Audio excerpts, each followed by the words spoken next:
This is your captain speaking. Let's get ready for takeoff. Hi, I'm your Captain Carla. And I'm your Captain Mary. And welcome back to Smooth Landing. Today we are going to be talking about... Give me the juice. Cancer.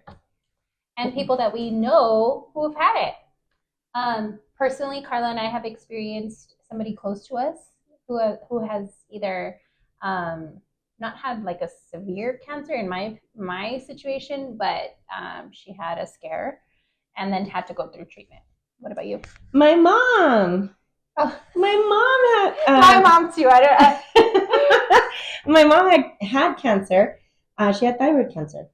And so we did like a poll, and we had people write in what they wanted to hear about or whatever. And so some of them were a lot for me personally was women's health, and that there's nothing more important to me than women's health. Me as somebody who's struggled with certain health issues, I'm a huge advocate for talking about women's health and anybody's health in that aspect. So agree. So this episode is going to be kind of more geared towards that, but not solely that. We want to also talk about like what's going on in your life. And let's catch up. Let's see where we're all at and our mamas, how they're doing. Tell me about your mama.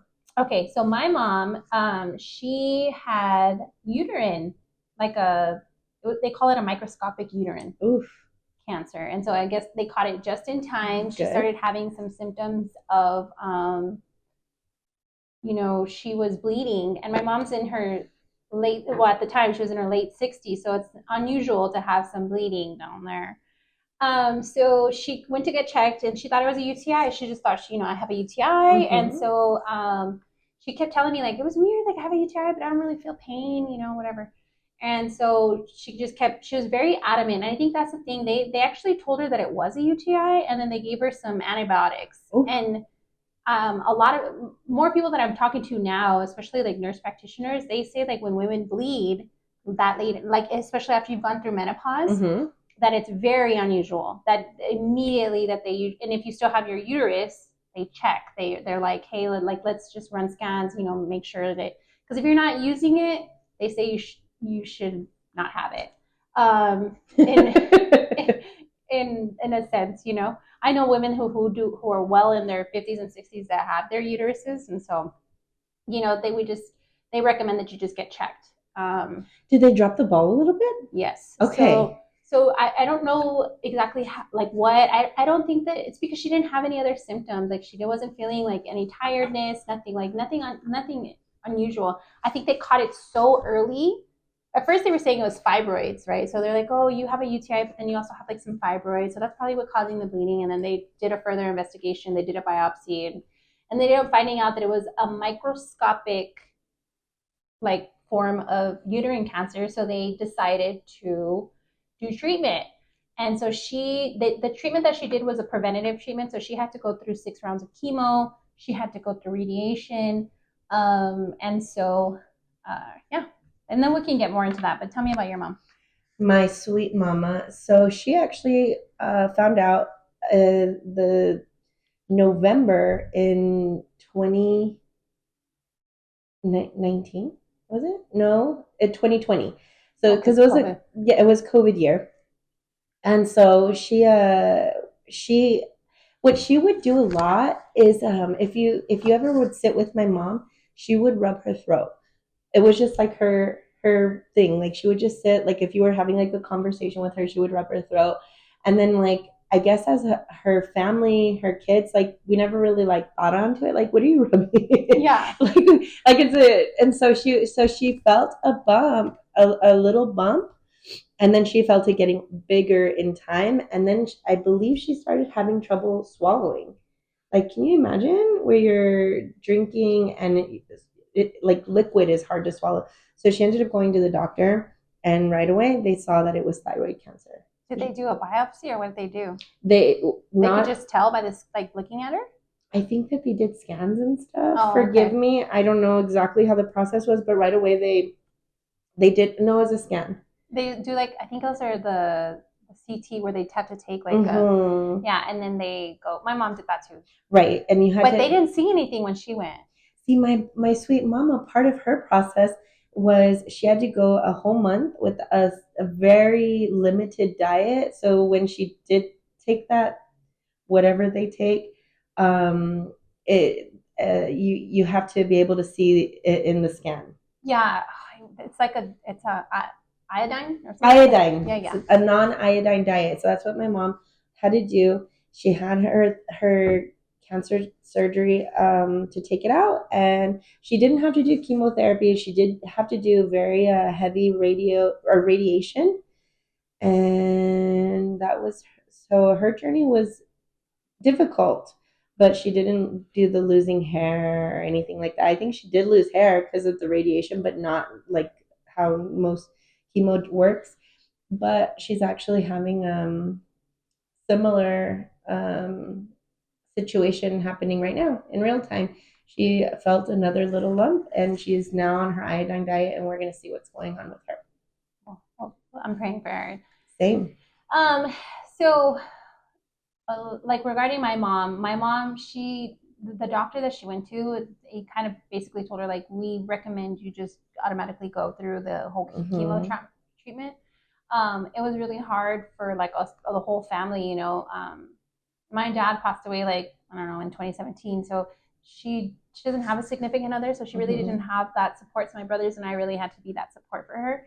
And it was hard because I have 4 kids, and so That is crazy. you know, like it was balancing a lot of that stuff and trying to be there the best. I know I could have done better, but you know, we try our best, and I think I would whenever I see situations like this, and I mean, correct me if I'm wrong, but I always put myself in a situation like, what would I want somebody to do, or like, how would I want people to be with me? But I'm a very private person. I'm sure you know. Yes, you are. And like, you don't tell nobody nothing. Yeah, and no one would ever know if you're hurting your ailments. And my mom's pretty similar. Like my mom's very like she's super strong. She never wants to impose on anybody. So it was really hard because I'd be like, Mom, how can I help you? And she'd be like, No, I'm fine. But like she was not feeling good, or you know, and so like I had to be very like try to be in her mind, or how would I want somebody to treat me, you know? My mom was a rock star though, like legit. She didn't have like any crazy symptoms other than she lost her hair, and that was really hard for all of us. But then like now she's rocking this cute little white haired bob, and it's not even a bob, it's like a little, what do you call it, like a buzz, I guess. Oh my god, like a pixie cut? A pixie, yeah. Oh, she looks so good, and she started like I think because we went and we got her, you know, like it was hard. She was wearing like different head things, and I think that was probably the hardest part. Other than and then the severe fatigue that she did have, because my mom's like, well, she's 70 now, so like, you know, going through that treatment and then the fatigue and stuff like that. But it was weird because there's never been like really any that form of cancer in our family. Yeah. My grandpa had prostate cancer. My grandpa too. Yeah, and my mom's dad. And it's wild because apparently like it literally is all hereditary. So they always recommend like if your family had some sort of like type of cancer, you should get tested for it. But obviously it was my grandpa's, and my mom's a female, so she don't have prostates, or she doesn't have a prostate, right? So but you know, my mom's she's very like in tune with her body, so she knew right away. Yeah, she knew. And but she crushed all the treatment. She's doing so well. She had a follow up yesterday. Like she's killing it. Yeah, but so I want to talk about some lifestyle. I know you were talking a little bit about like lifestyle for your mom, like what changes she had to do. Like, are they permanent? Like, what?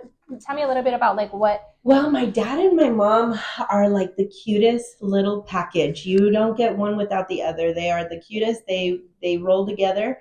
And so it's actually really hard to keep up with them because my dad has diverticulosis, which is not cancer, but he does have. Do you know what that is? Mm-hmm. Okay, so his intestines are a little weak. We got to make sure that his diet stays pristine so he can continue on his healthy journey. So my mom was really good about when my dad got his sickness, she jumped on his wagon and got really healthy with him. So with her cancer journey and her having to like limit a lot of things in her diet for this month right now, my dad just jumped on it to be supportive. But it's hard because since they have each other, they're not secretive, but it's hard to keep up with them. Like, what do you need? What can I do? What can you, there's moments where my dad, he'll come over to just poke his head in. I think he needs 5 minutes away. but but the majority they do it together. It's I feel like we get in their way when we're trying to get all up in their business. So what my mom is doing this month, it's only this month, and is no iodine, and that's tough. Because that's like Everything, no salt or right? iodized salt. Well, the majority of things have something that she can't eat in it. So right now they have a stricter diet because they already have a strict diet with my dad. And so it's tough. Like something so simple, like with diverticulosis, my dad loves popcorn. Like Oh yeah, loves that's like popcorn. apparently really bad. It's terrible, really, for us. Mhm. It doesn't ever digest. So as humans, we really shouldn't be eating it, or at least try not to eat the ones with the kernels Mhm. is where that it doesn't digest. So we just it's just different. It's what you learn with different diseases, I guess. And so right now that's what they're navigating with their day to day, but they're doing good with it. So your mom's coming out of the thick of it. My mom's kind of in the she doesn't know if she has cancer right now, but she's making sure Right. she's good to go. And that's good. I think it's very like, well, they have to do like their scans, right? Like, Yeah, and then, she was getting scanned every 6 months, and something had popped um, I think my mom, she used to be a smoker and she had smoked majority of her life. Mhm. She stopped smoking. I'm so proud of So she her. finally stopped smoking. So Look at that was a her. huge lifestyle change that she made. And Was it hard for her? oh yeah, I feel so bad for her. I mean, I'm not a smoker, so I don't know what it. I'm sure it's bad. Like I'm sure the stopping process is hard. I think just stopping anything, if you have like a repetitive thing that you do in your life, like if you were to tell anybody that drinks coffee in the morning, just take away it's hard to not do repetitive things for yourself. You know what I mean? Yeah, exactly. Mark Kapizik is quitting smoking too. Oh, nice. He's doing well. Mark Kapizik is My father-in-law. oh, yeah. And he's on his health journey. I don't know where he's at with it right now, but he's getting healthy. And I think, yeah, like my mom, she stopped smoking, she started walking, and so she just realized, like I'm a huge advocate for like health is wealth, like Yes. 1000%. I'd rather spend $500 on fruits and vegetables than medicines down the road. So, Ooh. Yeah. So my mom's she's done a lot of her research. I send her stuff all the time. They highly recommend. This is just stuff that I've from websites and stuff that I follow. They do say that like you should do fasts. Oh yeah. Like fasts are good because it like once you do like a 24-hour fast or a 48-hour fast, right? You're just drinking water or whatever kind of fast. I think you can do black coffee and tea, green tea, but if you do a fast, then your body basically eats up like all the bad cells, right? Because every day like your body's producing like bad cells, but if you keep giving those bad cells the bad environment that it has, then that's when it grows, right? But if you starve those bad cells, then that's when they kill it off, and that's when you're able to. It makes sense. Yeah, it's like you can go down a whole journey, and there's all sorts of stuff, but there really is. Okay, I want to know something. Sure. What is the biggest change that you noticed with your mom before cancer, after cancer? I'll tell you mine. Like my mom, and I love my mom watches, and I love my mom so very, very much, but she was a grumpy grouch for a lot of her life. We all are, And I feel like after her cancer, it was like she had like a new take on life. It was like there is no more room to be grumpy. I want to live happy. I want to live healthy, and I want to enjoy. So like my mom really, really went from like I'm not gonna say that she was a mean, grumpy grouch, but she was just a little, like we all are, a little tired. And now it was like there's no room for tired. I want to live to the fullest, and I think that is the coolest thing to see my parents just living good, like happily. Right. You know what I mean? I didn't really notice pretty too much different, but my mom was definitely like more gentle, I think. Oh yeah. You know, she was just, I mean, my mom's like been a hustler her whole life. So I feel like it also gave her a reflection of like what's important to her. And I'm sure I probably need to interview her because I don't want to speak for her, but I do think that she thought about a lot of stuff that she has done and she's going to do different, or the way she treats people or whatever. I'm sure she had that revelation. But she's definitely, you know, we should just bring her on and You know, we interview her. thought about that. I asked should my have mom. done that. I told my mom, I said, would you be a guest? And she said, no. I said, Mom. And she said, okay. But it's just nervous. Getting out here and putting yourself in front of the camera is not easy. And I know she'll do it. I know my dad will do it. My dad already said he's ready.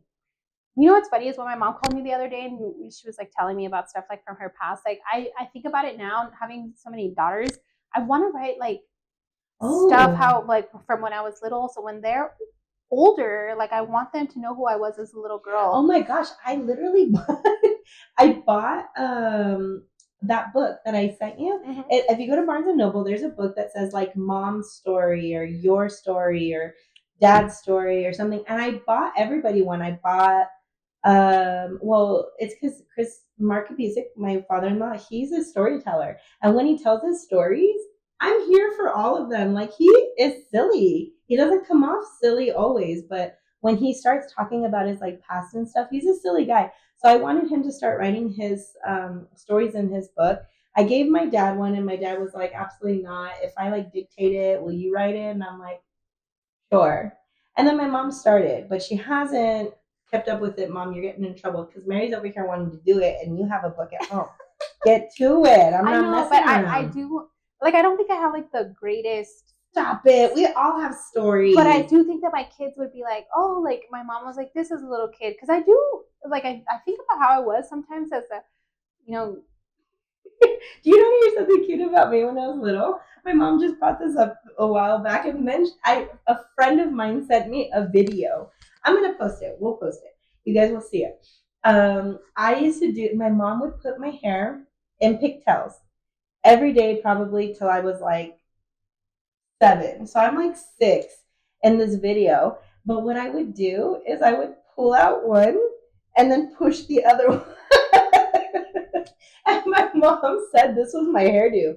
So like she would have me all cute with my 2 cutie ponytails, and I would pull out one, and then so I had like a mullet and then like a party, and that was my hair. Hey, at least your mom did your hair. My mom was always working, and she had 2 boys, so she was like, "Oh, we're gonna cut it short." And so I always had super short hair. Yeah, always. That's why I just said I don't think my hair likes to grow long because it was stuck in this forever. It feels comfortable there. It's comfortable right here on the shoulder. It doesn't like to go any further than that. Yeah. I mean, everyone has cutie stories. Yeah. You're a twin. I know. We didn't even mention your twin with who we are. Oh, I know. And I feel bad about that. Sorry, Frank. I love you. I do have a twin. I'm a twin to a boy, and he's my. It's weird. Everybody's always like, "Do you guys feel it?" Like, I don't know if we maybe more when we were little and we were more like connected to each other. What's that word? It's the P, like, not telepathy. Is it no? Well, maybe I don't know. I don't know. Darn, I'm making stuff up. Like if he got hit, would you feel it? Yeah. I used to get that question all the time, and it's not necessarily that I would feel it, but it was weird. Like I knew something was wrong with my brother, but now it's just like we're so busy with life. I feel like I'm not as well, obviously, as close as I used to be to him. But yeah, he's. I'm gonna try to. You guys are precious. You know what? I have this one picture of you guys. We'll post it too. We're gonna post lots of stuff for you guys. Sure. It's just one with you and Frank sitting next to each other, and you guys look the same. Oh. Like Frank and you look like there's a lot of like boy girl twins that I think like okay they look far like they're not even related, and you guys if he wears his hair long, you look alike. You know. You want to hear a funny story? My mom has a sister who's her younger sister by 1 year, who also has twins. And it's a boy and a girl. What? Yeah, so like twins run rampant in our family, and I actually had 3 daughters with my first husband, and he's a twin. So our 3 daughters will probably have twins. Multiples. Yeah. So like they're more susceptible to the triplets. Oh wow. Yeah. I mean, that would be ideal because you're only pregnant once, but you know, like, and then okay, so can we touch on that for just a very hot second? You were married. You're a twin. He's a twin. We were 100% ready for you to have like sextuplets. Like, but it skips a generation. Maybe, I don't know. Well, I mean, I don't know. That is weird. I don't know. I've never known twins that had twins though. I'm sure they're out there. It was funny because when we were younger, my brother and I'd be like, let's go to a twin convention so we can meet up. Just about to talk to you about. Did you ever go to a twin? No, but we wanted to. It was funny. And, oh my god! But then for me to marry a twin was weird. I mean, my now husband, he's an only child, so he doesn't understand like the twin thing. But it's funny. Like he's, you know, I don't know. God, that's crazy. I'm obsessed. I would tell another, like, let's circle back to my mom. I would beg my mom when I was young for a twin. What is that? Mom, please give me a twin. I know, like, she could just give me a twin. And then she would tell me, like, yeah. Like, and I'm like, oh my God, I remember, I started to be like, it's 5 or 6. And I'm like, Mom, please give me a twin. I'm obsessed. I'm obsessed that you're a twin. And he's cool. He's a cool guy. Frank, he's a pretty chill dude. He's very chill. You know, it's funny. I went to watch Bob Dylan with my mom. That movie. Was it good? It's not Bob Dylan. It was a complete unknown. It was about Bob Dylan. But yeah, it was actually Chalamet. Yeah, he was in it, and it was really good. I got actually inspired to listen to Bob Dylan, and my brother likes that type of music. My brother's like into that. I even found out that they went to a concert together. I didn't even know he performed here. Really? Yeah, at the Plaza the Coliseum, and. Is he still living? Yes.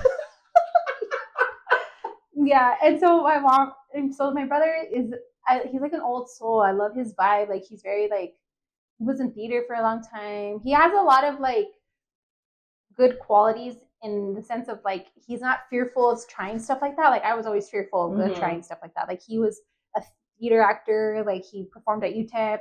He was all into that, and that stuff is hard. Yes. Oh my gosh, every time we had to do like a 1, 2, 3, go. Yeah, like memorizing scripts. Like you had to have like some sort of like, what's the word I'm looking for these people who put so much passion into like acting and singing and like they literally, you don't realize how much work they put into they put in a ton of work. You know what I just thought of? Chris has a guitar on the side. And it's a tattoo? Yeah. Oh. And it's he has a tattoo. It's a tattoo of a guitar with like lyrics, like musical lyrics, and it's Bob Dylan's song. Do you know which song? No. I'm sure he's told me 100 times, but I just thought of that right now. Yeah, and it's funny, like his music is very, you know, it was just like his life, like he's just seeing about his life. But you know what? Bob Dylan is you know when Michael Jackson did the All Around the World, whatever that song is, Bob Dylan was one of the guests, and that he was sitting there thinking like, this is so stupid. This is the weirdest song. And if you look at the documentary, there's a documentary, and Bob Dylan's just there like, I need to get out of here. And it's funny because like that's very much how he was portrayed in that movie. He was very like, I'm saying a like a lot. Sorry, I'm gonna get better about that. I say I feel like.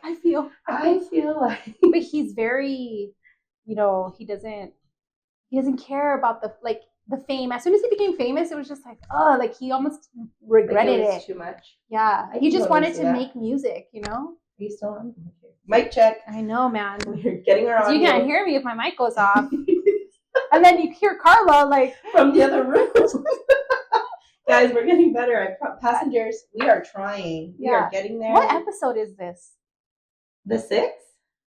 We're killing it. Look at us. You know, yeah, we're killing it. We're trying. We're trying, giving you guys content, just talking to you one-on-one. I really enjoy when we get on social media and we do our little polls and hearing your what you want to hear from us. That's fun.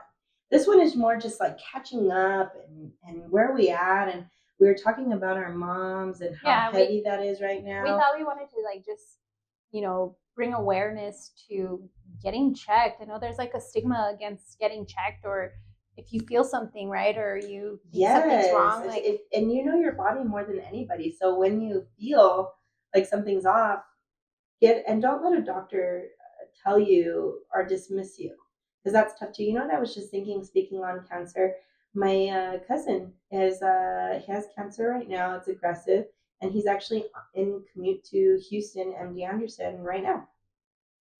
I definitely believe that he gets healed for sure. He is on his journey to getting healed. He deserves it. He's so young. He's so young. And I don't think that he would mind us coming on here and talking about his cancer. I didn't talk about it with him, but he has an aggressive form of testicular cancer right now. And I was just thinking about his journey and how he's only 23. And right now, having children is not, like right on his top of his to-do list. And it won't be on his to-do list. I mean, there'll be lots of ways for him to have kids, but I mean, just to be so young to make those huge decisions. What a Yeah, I went to high school with somebody that also had to deal with that, and it's just like you're 17, and they're like, "Oh, we don't know if you'll have kids," like how. mm. I mean, when I was 17, I did not want to have kids. Nobody here, wants kids at 17. Here I am, 4 kids later. My husband, he was when we got married. We got married 3 years ago, 4 years ago, almost 4 years. Actually, it'll be 4 years ago. So he's 35. So he was like 31 when we got married. Oh shoot! And he became an instant dad because I already had 3 kids, and he became an instant dad, and it was funny. God bless him. I know, he took on 3. He didn't have any, and he took on 3, and then we had one more of our own. So it's. God bless you, Justin. What is that? There was a moment in Sex and the City where he's like, "I was made to be surrounded by beautiful women." Aww. There it is, Justin. He's honestly, he's the best. Like with navigating that whole thing, he's just crushing it. Even my daughter Maya today, he had to pick her up late because she's in high school, and they make their own schedules. Lord like Almighty. We're just along for the ride, but they make their own schedules. And I called him yesterday. I'm like, "Hey, can you pick up Maya or whatever?" And he yeah, what can I do? Whatever, right? And she just is like, "Oh, well, we're gonna eat in here," and I'm like, "Your stepdad's already there." And then so I kind of got on her case a little bit about it. But then she gets in the car, and then whatever. And then she tells me today, she's like, "Mom, Justin's so nice to me. And he was just so sweet to me." And I'm like, "Oh, that stuff melts my heart." But I want to know why. Well, Chris is the when I wanted to rip her head off. Chris is the hero all the time in our family. He just breathes, and the kids are like, "He's amazing." And I'm like, "Hey, how are you? Stop talking to me." That's hilarious. I'm like, what is that? You know what I want to know? What? I want to know when Justin found out you were having a baby, or how did you tell him you were having another girl? We did a gender reveal. Well, there was a few of us. It was there was my girls and his mom and dad. But granted, he wanted a boy, right? Because I'm a year older than him. I hate to say that out loud, but I am. We graduated same year. Cougar. But I'm a year older than him. I know. Cougar. And he well, obviously I already had 3 daughters, right? And so, I mean, me, I already had 3 daughters. I didn't care what I had, but him, it was almost like, well, are we going to have more? Like, whatever. And so I know he wanted a boy in his heart, I can see that. And so when he found out it was a girl, it wasn't the most thrilled, but now he's obsessed with our daughter, and he just can't imagine, her being anybody else or anything else, so they have the best bond. It is so cute because he grew up single child and then having a. You have hair. Oh, Lord, girl. It was attached. It looked like it was in your neck.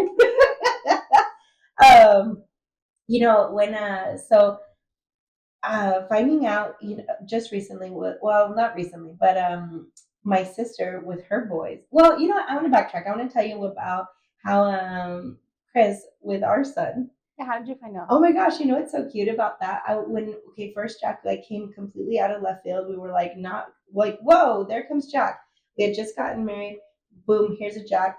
And then when I told one of my best friends, and she was an ultrasound technician, so she was like, "If you come, I can tell you what you're gonna have." And I was like, "Okay." She scanned me and she saw it right away. She was like, "But I didn't want to know." I was like, "Don't tell me." So she wrote it and she put it in an envelope, and I was carrying it around all day long, and I wanted to peek at it so bad. I was like, I need to know. So we were taking the dog on a walk, and I tell Chris, I'm like, I when it got scanned today, and I feel like I need to tell you because I was gonna surprise you, but now I feel like we need to see it. So we saw it at like 12 at night, and it was cute because it was dark, and he opened it up, and we barely saw it, and it was boy big, and he got up and like did a jump. He was like, yes. Aww, that's so cute. Isn't that funny? Because I feel like boy always gets that response no matter what, and girls are always like, awesome, great, we're gonna have a girl. I know. I just don't think that the boy thing is in my cards. I don't think so. Are you planning to have more? Well, You? Uh, In-flight entertainment. Okay. So we're gonna do a couple. Yeah, would you rather? Maybe I guess that's what that is. Yeah. So this is just a fun one. I mean, I just want to always know things about you. Okay. Like, do you wear socks to bed? No. No. I mean, I feel like I want to be that sock girl, but like I can't. My mom used to get so mad at me because I never wanted to wear socks. But I just feel like I don't like to dirty them, you know? Okay, I mean, So I just got used to like not wearing socks. So now all my kids don't wear socks to sleep. Really? Yeah, none of us. we are sock people. You all wear socks to Chris will never. No, he's not about the sock life. But my kids and no, Maddie. No, Maddie doesn't wear socks to sleep. I like fuzzy socks in the winter. In the summer, no. Oh. Well, sometimes in the winter if it's really cold, but like I like a good like fuzzy sock moment. They make me I'm happy. not down with socks. I mean, I just feel like I get sick if I don't wear them.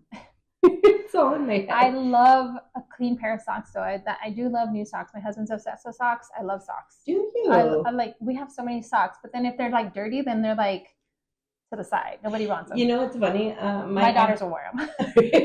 My Bonnie told me one time. She was like, I don't want to know the cure to cancer. I want to know where all my socks are going. Isn't that funny?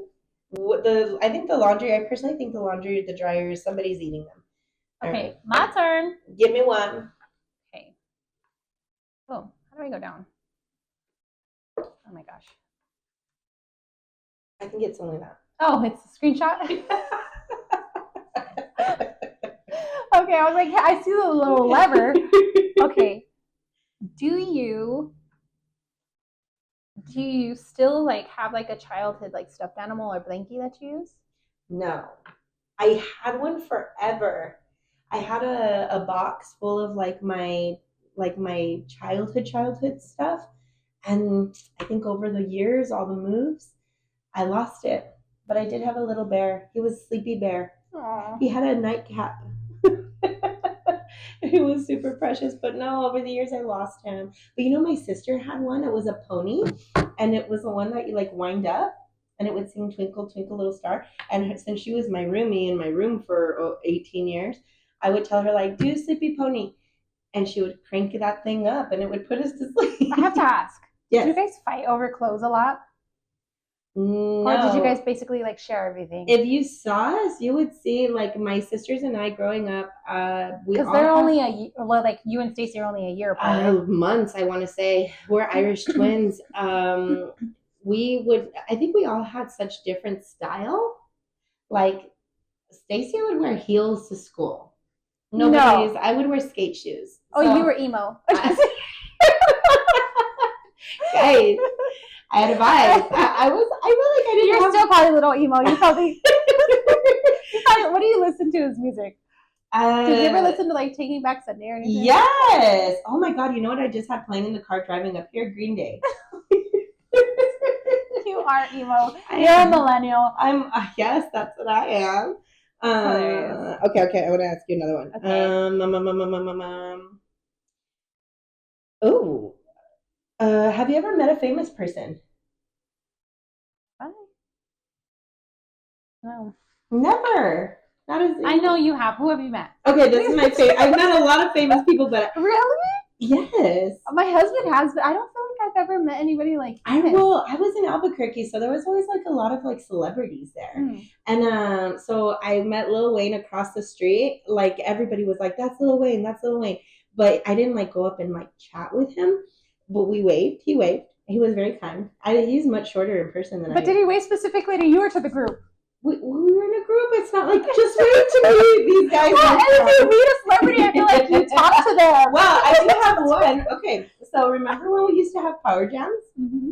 Oh my god, this is about my fantastic sister. So my mom got us power jam tickets, and it was one of those like if you go, take your sisters. Yep. So we had to I'm go. trying to do that. You have 3 girls. I'm trying to And do if that. one goes, they all Yeah. go. And so we were at the power jam. I had to have been like maybe 11 or 12, and we were walking, and the security guard waves down to my sister like, "Hey, you, come here." And we came, and he was like, "Do you want to go backstage?" And she was like, "Well, I have my sisters going on here. I gotta bring them." So he was like, just bring them in. So he let us go backstage, and Eminem, the Slim Shady, with his blonde hair and I remember he had a tank top on. He was in his tent, and he told Bonnie, and I'm gonna curse because this is what he said. He was like, "Hey, girl, you're hot as fuck," to my sister, and she literally panicked, and we ran. The Eminem thinks my sister was hot ASF. Wow. Nice. I love that story, by the way. That's hilarious. No, I've never met anybody famous. You need to.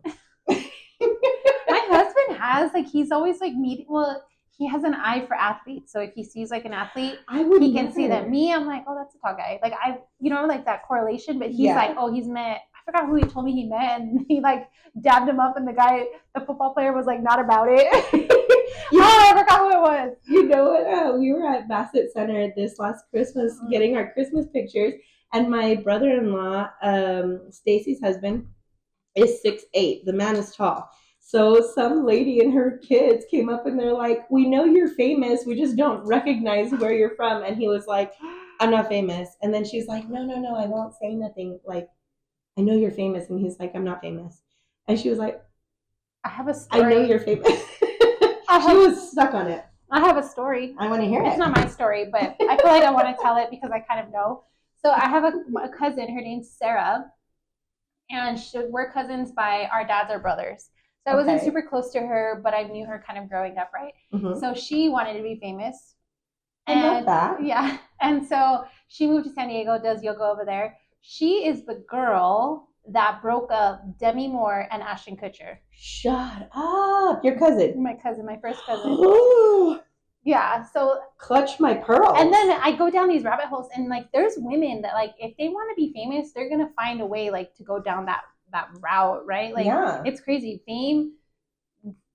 Well, one of the girls that I was like doing research on, she's not happy that she went so extensive to try to find fame, you know? Oh yeah, like it almost like her mental health got so. Yeah, see, I feel like there's a limit. Like, if you get out there and people like want to vibe with you, hey, I'm here for it. Like, but have you ever wanted to be famous? Yes, you would be. I feel like you would be good famous. I wouldn't. I don't know what that means, but I feel like you could handle it well. Like, I don't know if I could handle it well. Well, I mean, I feel like I would not. I feel like I would be the famous person that's not so famous. But like, if I went to the grocery store and people recognize me, like, I'd be cool with like, hey, come buy toilet paper with me. Like, let's just come, like, let's go together. You know what I mean? I don't think I would get like bombarded though. I feel like fame would like really hinder my life. You think? Like, you already don't want to come out. Yeah, I'm like, I don't really want anybody. Not that I don't want people to know, but it's just like I like privacy. And I don't know. I just. My life's an open book. I ask you guys to ask us questions online, and I will tell you everything. I feel like everybody knows everything. Like, I'm pretty open, especially like with you, but I don't know, like the whole world. I mean, I just don't want to be like if you have a bad day. Yeah, I was gonna say like Adam Sandler walks around New York holding a pickle jar in his awful outfits, and he's fine. I mean, I'm like, don't take photos of me not looking great. Right. And that's pretty often. Like this one girl was like, I'll sell you the story, but you have to send me the pictures you took, and I have to face shoot them and then send them back to you. And you post them. And they did. So like, I don't want to go to that extent, you know? It's me. Okay, are you gonna ask another one? Oh, yeah. I just want to ask you questions all day long. Have you ever eaten a whole cake by yourself? No. In fact, but you know what though? I remember for like a stint of my 20s, if you asked me, what my favorite food was, my answer was cake. What? Yeah. Like you just love cake? I love cake. And you know what? I love strawberry cake. And you never see strawberry cake. And you know what? My dad, my sweet dad, he makes me a strawberry cake every year for my birthday. That's so cute. It's so sweet. I really, really look forward to that. That's a gift in itself. I really love With that. strawberry frosting and everything? No. He makes that. Well, I'm cream cheese frosting. No, it's like the confetti, but not confetti. It has those it has like little balls in it. It's so good. You're gonna have to try some. You're gonna have to try some because my dad's cake. You know what we learned when I was out and Chris bought me Ancestry.com for Mother's Day randomly. And so my dad loves to bake. This man who bakes cookies, brownies, like he just is a good baker. And I learned that my descendant, so the first Krzyzewski of our line, our lineage, is named Joseph Krzyzewski, and he was a baker. Wow.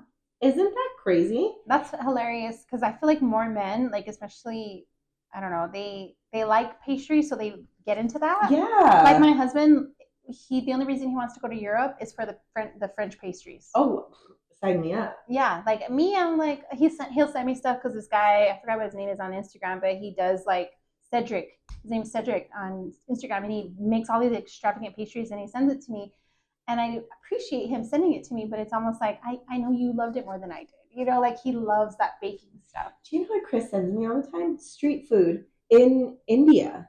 Oh my gosh, there's this. My husband has sent it to because I like. It has to be the same guy. Like it has to be the same street guy. But it's not street food. The French is he has like this. Oh no! Like the Indian. Oh yeah. Okay. And it's crazy, and like they're in like a rush. Like they're like sticking their hands in it, and they don't wash like their hands. They're like sticking. There's like roaches everywhere. Maria said no eating the street food. I wouldn't. I was in Dubai, and I had a hard time, and that was a grade A 5-star experience, and the food was too much, too spicy, too many spices for me. One time I went to Mexico on a vacation with a bunch of friends. I'm ready. And I used to drink back in the day. I used to get trashed and I didn't know my limit. I don't drink anymore, but like I used to drink a lot. And of course we went over there, we were drinking and belligerent after whatever, right? And the people that we were with went to a taco truck in the street of Mexico, and there was like dogs everywhere, and they got trepitas. Do you know what trepitas are? I love them.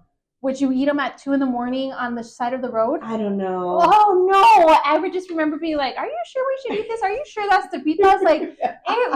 It was so sketch. They had like a light, and it was just like the pan was no, and I was just like, wanted to be one of those lights where the bug basically.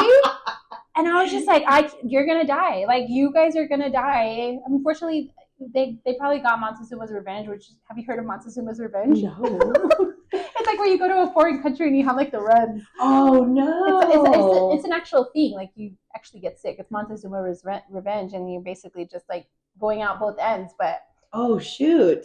They thought it wasn't from the tacos, but it was probably from those tacos. Well, God bless them, and they're here to tell their story. That is crazy. No, I don't know. I forgot what. There's a bunch of Instagram accounts like that. It's hilarious. Oh my God, he sends me them all the time. Damian Lillard. Damian Lillard is who Justin. He was in Vegas, and he's a basketball player. Oh, okay. And so Justin went up and dabbed him, and the guy was like it. Not about it. That's hilarious. He even put Damian Lillard, LOL, because I said, "Who did you dab up in Vegas?" And he said, "Who did you dab up?" Oh, that's hilarious. Well, another fun episode. Yeah, that was fun. That was fun.